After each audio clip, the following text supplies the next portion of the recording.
안녕하십니까. 저는 군산시 농업기술센터 기술보호과장 신동호입니다. 반갑습니다. 자료는 준비를 했는데요. 저는 오늘 포럼을 준비하신 구자정 교수님께 실무적으로 부딪히는 문제들, 고민했던 문제들을 좀 얘기를 하고 싶다 이렇게 얘기를 했기 때문에 사실 이제 자료는 자료고 그런 문제들을 중심으로 해서 말씀을 드릴까 합니다. 순서는 이렇게 되는데요. 섞일 수 있습니다. 저는 농업기술센터라는 데에서 올해 33년 근무를 하고 있고요. 자연스럽게 행정이든 농업직이 있는 데든 지도직이 있는 데든 전체적으로 거의 다 가봤다. 그래서 행운일 수도 있다 이렇게 볼 수도 있고요. 저는 로컬 칼럼니스트입니다. 지금 34번째 칼럼을 쓰고 있고요. 최근 주제는 기후변화에 대해서 다양한 각도로 농업적인 측면에서 여러 가지 글을 쓰고 있다는 말씀을 드리고요. 지금 현재 저는 학생입니다. 박사과정 논문을 하고 있다는 말씀을 드립니다. 임대형 스마트팜에 대해서 좀 말씀을 드리겠습니다. 스마트팜 이 사업이 처음 시작이 됐을 때 이걸 지금 발표하게 된 어떤 계기나 이런 걸 말씀을 우선 드리자면 저는 이 사업이 시작할 때부터 지금까지 이 일에 관계가 있어요. 처음에는 먹거리 정책과장이고 지금은 기술보호과장이고 먹거리 정책과에 있던 업무가 기술보호과로 와서 공교롭게 이 업무 자체를 거의 맡고 있다 이렇게 보면 됩니다. 그래서 할 말도 있다. 또 다른 여러 가지 의나 이쪽에서 공격도 많이 받는다 이렇게 말씀드릴 수 있습니다. 저희는 처음 예비군 부대 예비군 사격장을 처음에 구입을 해가지고요. 18억에 구입을 해서 시작을 했어요. 처음 시작을 할 때 농촌진흥청 반대가 있었어요. 이 사업은 농림축산식품부에서 처음 시작을 했습니다. 4차 산업 무슨 분야에서 했어요. 갑자기 이제 성안이 돼서 이 사업이 시작이 됐는데 처음부터 저희는 손을 들었어요. 근데 진흥청에서 왜 반대를 했냐면 저를 어떻게 설득을 했냐면 이런 말로 설득을 했습니다. 알겠다. 방향인지도 알겠는데 요게 말이에요. 표준화하고 규격화가 안 돼서 시기상조다. 그랬을 때 제가 한 얘기는 뭐냐면 굴러가면서 고치면 됩니다. 그래서 강력하게 했고요. 그 관련돼서 우리 직원들도 사실은 도망갔어요. 안 하려고 했어요. 왜 안 하려고 했는지는 알아요. 왜 그러냐면 농업기술센터에 지역농업개발센터라는 허신행 장관이 있을 때 그런 거 했잖아요. 직원만 힘들었지 성과가 없었어요. 근데 유사한 지금 시스템이 들어오는 건데요. 거기에 이제 임대라는 방식으로 같이 관여를 하는 방식이잖아요. 근데 저는 왜 이 사업을 하려고 했냐면 판이 바뀌고 있다 이렇게 본 거예요. 저는 농업이 스마트팜으로 전적으로 몰빵해서 갈 거다 이렇게 생각하지 않아요. 네? 그게 무슨 얘기냐면 우리나라가 지금 세계적으로 온실 면적이 세계적으로 몇 위인지 아세요? 네? 전 세계에서 몇 위예요, 우리가? 온실 면적이 2등이에요, 2등. 중국 다음이에요. 일본보다 우리가 온실이 많아요. 기후적 여건도 있지만. 그래서 제가 보는 거는 온실이 늘어나는 이유는요, 외부 환경에 대한 대응이잖아요. 근데 우리가 지금 농사를 짓는 데 있어서 다른 변수가 생긴 거 아닙니까? 그게 기후변화입니다. 기후변화를 브라킹할 수 있는 일정 부분 면적을 확보해서 안정적으로 먹거리를 확보할 수 있는 방법은요, 온실밖에 없어요. 온실밖에 없어요. 아까 대표님 나오셔서 무슨 말씀 하셨냐면 이 말씀 하셨어요. 올해 과체류금이 좋았다. 토마토 얘기를 하셨잖아요. 왜 좋았느냐? 기후변화 때문에 좋아진 거예요. 네? 온도가 갑자기 높아지니까요. 습관리가 안 되는 거예요. 온도가 높으면서 광이 받쳐주지 않으니까요. 세상 없는 스마트팜도 안 되는 거예요. 저는 지금 스마트팜이 전체적인 어떤 컨트롤이 된다고 보지는 않아요. 시작을 하고 방향대로 가야 우리가 해답을 얻을 수 있다 이렇게 생각을 해서 저는 임대형 스마트팜을 하는 거고, 거기에 이제 입혀진 게 뭐냐면 뭐 청년농 대책 뭐 이런 것들이 지금 입혀져 있잖아요. 근데 그게 본질적인 맥락은 아니에요. 저는 기본적으로 스마트팜이 방향성을 가지고 갈 수밖에 없는 거는 외부적인 환경 때문이다. 자, 식량 문제가 지금 다시 대두가 되고 있잖아요. 아침에도 제가 뉴스를 듣는데요. 조만간 식량의 위기가 올 수도 있다 이렇게. ICPP 보고에 의하면은요, 10년 내에 식량 가격이 폭등할 가능성이 매우 높아졌어요. 그렇게 안 됐으면 좋겠지만 전체적인 외부 환경은 그쪽으로 가고 있는 게 맞아요. 그러면 속도를 내야 된다. 그게 제 생각입니다. 스마트팜의 헤게모니를 잡기 위해서는 속도를 낼 수밖에 없는 거고, 그 중간 장치가 임대형 스마트팜이다 이렇게 보는 거예요. 그래서 저희는 지금 하고 있지만 추가적으로 할 생각도 있어요. 더 할 생각도 있어요. 비난도 있고 어려움도 있지만 요 사업 자체를 하지 않으면 많은 사람들이 스마트팜에 대한 진입 장벽이 지금 높아졌잖아요. 네? 자본적으로. 그러면 실력을 키우지 않으면은요, 그 장벽은 더 높아져요. 높아져요. 그리고 그 간격을 메꿀 수가 없어요. 우리가 2등이라니까요.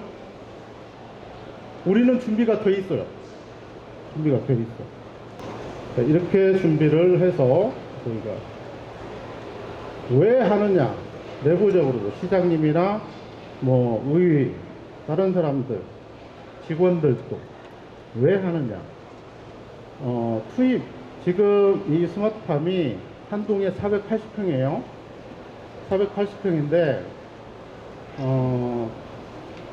실질적으로 얼마가 들어갔냐면 4억 5천 정도 들어갔어요. 한 동을 하는데 4억 5천.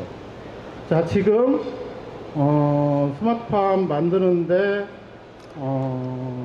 비닐로 해가지고 1000평을 하는데 6억 조금 넘게 들어가요. 그렇죠? 예. 그렇다면 4억 5천 들어가는 게 말이 안 되잖아요. 그러잖아요. 이게 적을수록, 스마트팜은 적을수록 불리한 거잖아요. 불리함에도 불구하고 공공의 영역에 들여서 이런 일을 하는 게, 더군다나 비난을 받았던 게 뭐냐면 5동이면 1명을 하면 5명이잖아요. 네? 3년에 5명을 배출하는 게 말이 그런 거거든요. 3년에 그 돈을 들여서, 그러면 자본의 n분의 1을 하면 말이 안 되는 거죠. 우리 농업이 그렇게 해본 적이 없어요. 그렇게 n분의 1, 그 정도 수준의 투자를 해가지고요, 인력을 기른 사례가 없습니다. 없어요. 여러분, 농수산대학 있지만은 제가 보기에는 농수산대학보다 훨씬 더 많은 국비가 들어가요. 네? 1인당 들어가는 비용 자체가. 그 다음에는 없잖아요. 없어요. 그럼에도 불구하고 할 수밖에 없었던 거는, 아까 제가 외부 환경이 변화한다, 판이 바뀐다, 우리가 2등이다, 우리가 헤게모니를 잡을 수 있다. 제가 오면서 직원하고 이 얘기를 했어요. 반도체 TV 만들 때요, 다 유겠잖아요. 네? 다 유겠어요. 짝퉁이라고. 베낀다고 유겠어요. 그게 얼마 안 됐어요. 이렇게 될지 누가 알았어요? 네? 그러잖아요. 자, K푸드가 갑자기 우리가 주도하는 시장이 올 수 있다는 게 K푸드라는 용어예요. 그게 무슨 얘기냐면 예전에는 싸니까 먹었지만 이제는 K푸드라는 네임 때문에 사 먹는 거예요. 가격은 크게 상관이 없어졌습니다. 없어지기 시작했습니다. 없어졌다고 하면 너무 단정적이고 이제 그 문이 열리기 시작했다는 거예요. 그러니 우리한테는 전체적인 판에서 보면은요, 우리가 주도를 하고 있는 거예요. 근데 아닌 것처럼 하니까 제가 답답한 거예요. 아닌 것처럼 하니까. 우리 2등이라고 제가 말씀을 드렸잖아요. 자, 가장 첫 번째, 이 사업을 하면서 첫 번째 부딪히는 게 아까 돈이 많이 든다. 두 번째, 사람이 5명밖에 배출을 못 하는데 그걸 어떻게 할 거냐. 그래서 저희는 어떻게 생각을 했냐면, 제 생각은, 제가 이제 관두면 모르겠는데요. 제 생각은 한 명을 고수를 하고 있어요. 김제 스마트팜 밸리는요, 100평씩 끌어갖고 하잖아요. 저는 그거 잘 못됐다고 생각해요. 그래서 거기서 트레이닝이 된 애들이 우리한테 와요. 일부. 우리한테 와서 다시 배운다고요. 다시 배워. 그러면 왜 5명의 문제가, 자본의 문제도 있지만 또 문제가 또 생기는 게 또 있어요. 어떤 문제가 생기냐면 거기서 잘하는 애들은요, 돈을 벌어가요. 내가 창농을 할 수 있는 돈을 벌어가요. 자, 잘하는 애들하고 못하는 애들하고 차이가 굉장히 커요. 극단적이에요. 심지어는 저희가 운영을 하면서요, 강제 퇴출한 사례도 있어요. 네? 우리가 판단하기에 안 돼서 불러다 얘기를 해가지고 설득을 해서 집으로 보낸 사례가 있어요. 있습니다. 근데 대부분 의지가 있고 수용력, 스폰지처럼 수용력이 있는 애들은요, 좀 벌어가요. 그러니 의회에서도 소문이 나서 돈을 벌어간다는데 어떤 지금 임대료가 1년에 32만 원 정도밖에 안 되거든요. 그러면 더 내야 할 게 아니에요. 어? 아니면 많이 버니까 더 거기다가 교육생을 넣어서 그 파일을 나눠야 될 거 아니냐, 이렇게 얘기를 해요. 근데 저희는 어떻게 설득을 하냐면, 그러면 개판됩니다. 개판됩니다. 이것도 아니고 저것도 아니고. 사실 재래기술이라는 게요, 표준화는 없어요. 사실은. 내 건 거예요, 내 거. 자, 데이터를 분석하는, 데이터를 마이닝하는 능력은요, 학습할 때는 표준적으로 배우지만 결국 재배할 때는요, 내 무기대로 하는 거예요. 그걸 지도사나 연구사가요, 왈가왈부 할 수 있는 게 아니에요. 자연은 단선적으로 해석할 수 없어요. 재배 기술은요, 어떤 게 맞다고 주장할 수 없어요. 그 경향성이 있을 뿐이고, 거기에서 누가 어느 곳에 중점을 두어서 재배를 하느냐의 문제예요. 그걸 배우는 데가 임대형 스마트팜. 그래서 과도하게 제한하지 않습니다. 재배 기술이 예를 들어서 듣도 보도 못한 거다 함에도 불구하고 수용을 해주려고 노력을 하고 있어요. 왜? 그게 다시 신기술이 될 수도 있어요. 네? 그래요. 우리 공무원들이 되게 잘못된 게 뭐냐면, 딱 틀에 박혀서 조금만 이탈하면 이 점을 시키죠. 내가 알아봤어요.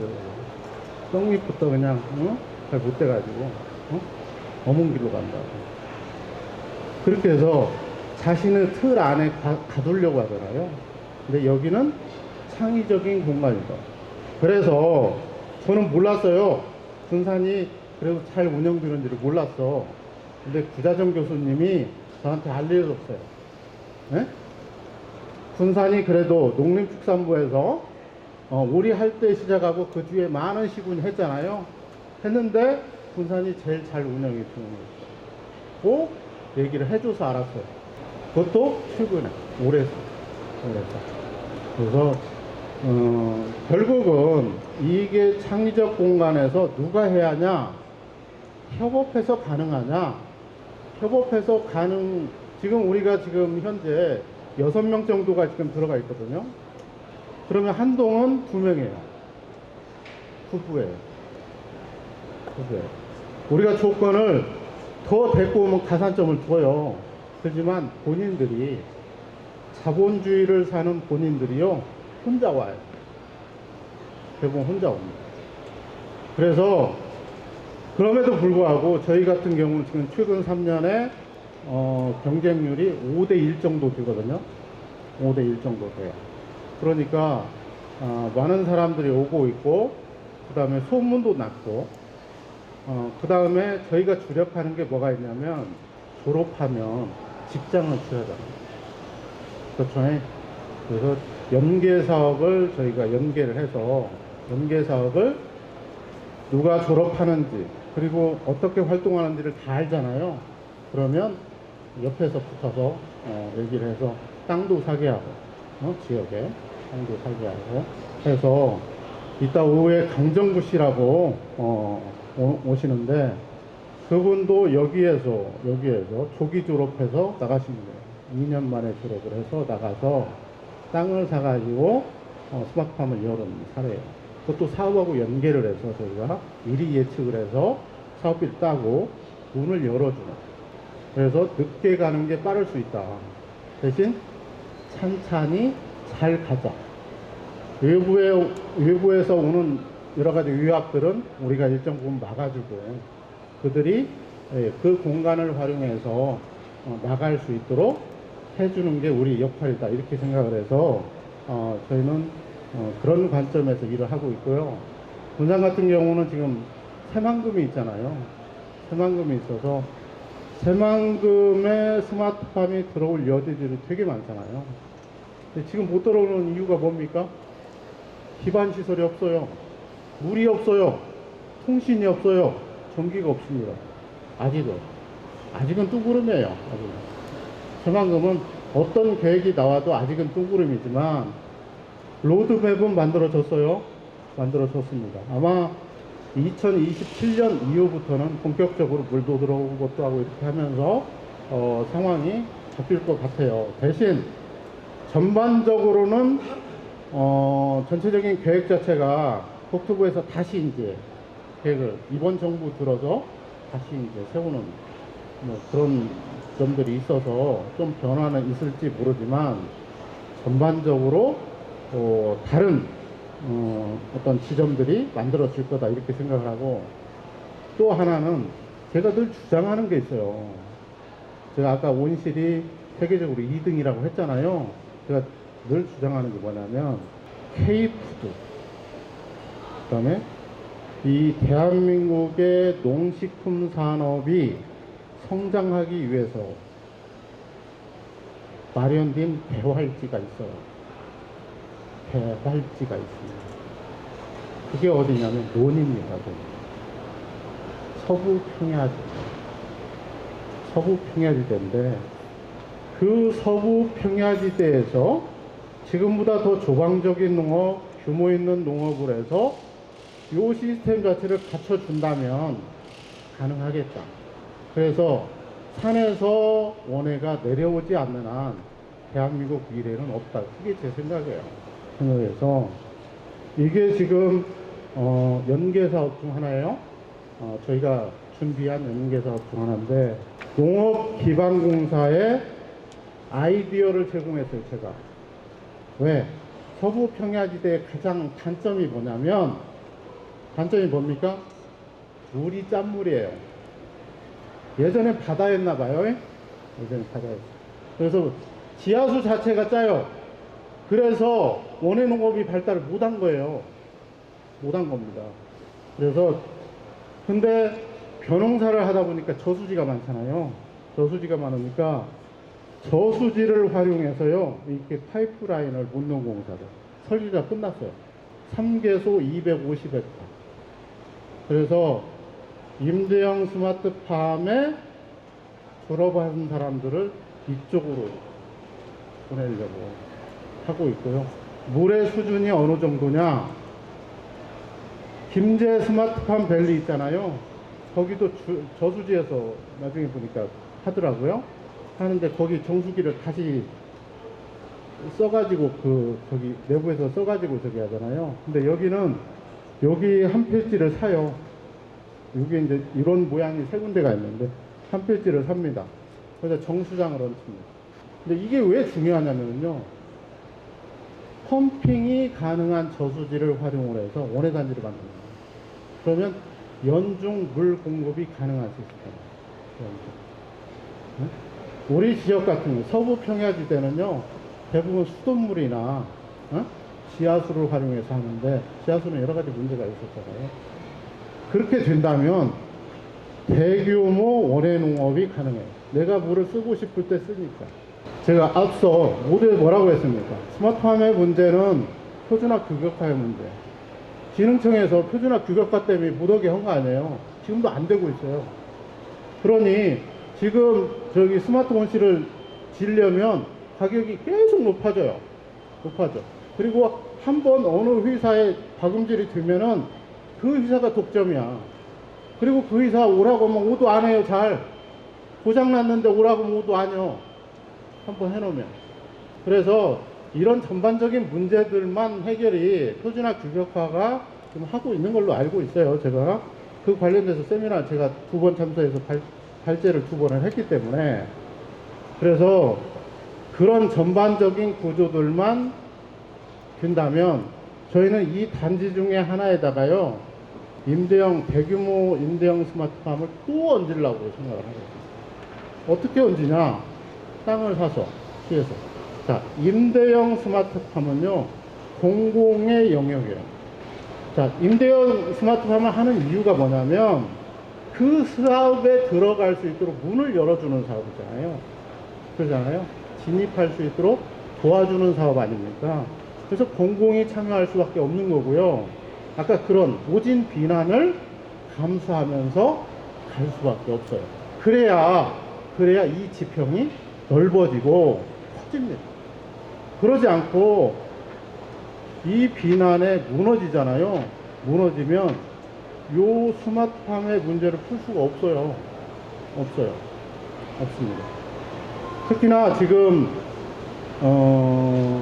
제가 판이 바뀐다는 문제에서 한 가지 더 말씀을 드리자면 승계농이 유입이 되면서 나름대로 지금 여러 가지 정리되는 모양새지만 실제로 주산단지 개념이 깨지고 있어요. 이게 무슨 얘기냐면 주산단지에 계시는 분들이 연로해 가지고요 승계할 사람이 없어. 그래서 주산단지가 기후변화도 문제가 있지만 기후변화하고 승계가 할 수 없는 고령화 문제가 겹치면서요 양파도 무안도 마찬가지잖아요. 무안이 지금 고구마로 돌아간 것도 결과적으로 기후변화에다가 여러 가지 문제들이 겹친 거잖아요. 주산단지가 깨져요. 그 얘기는 무슨 얘기냐? 어딘가에 신규 단지를 만들지 않으면 우리나라 먹거리를 끌고 못 가요. 그래서 판이 바뀐다는 얘기를 제가 하는 거예요. 자, 일부 환경도 변하지만 내부적으로 심각하게 변화하는 문제가 그 문제예요. 아직은 지팡이 짚고 동사를 짚고 있지만 이제는 그 방식으로는 안 되고 그분들한테는 로컬이라는 이름으로 일정 부분 소프트 랜딩 할 수 있도록 도와드리고 나머지 이 부분을 비율을 조금씩 늘려나가야 된다. 그러면 스마트팜이 대안이냐? 그렇지는 않아요. 네? 스마트팜이 농업의 대안이라고 저는 보지 않습니다. 스마트팜은 기후변화와 그 밖의 유의생 변수를 대응할 수 있는 장치예요. 저는 그렇게 생각을 해요. 근데 그게 엄연히 현실화되고 있는 거잖아요? 있기 때문에 그 문제에 대해서 당이나 민이 적극적으로 대처할 필요가 있다. 그래서 이 볼륨을 빠른 속도로 만들 필요가 있다. 이렇게 생각을 합니다. 그래서 혹시 여기에 표준화하고 규격화 관련돼서 관련이 있는 분들은요, 저건 빨리빨리 소통을 하셔서 이 문제를 빨리 풀어줘야요. 문이 열려요. 지금 너무 힘들어. 지금 스마트팜을 하는 사람은요, 다 선두자예요. 선두자요. 힘들어도 짊어지고 가는 사람들이에요. 아직 문이 열리지 않았으니까. 그래서 그런 관점에서 볼 필요도 있다. 단지 사업이 아니다. 이런 말씀을 드리면서 오늘 정리하도록 하겠습니다. 감사합니다.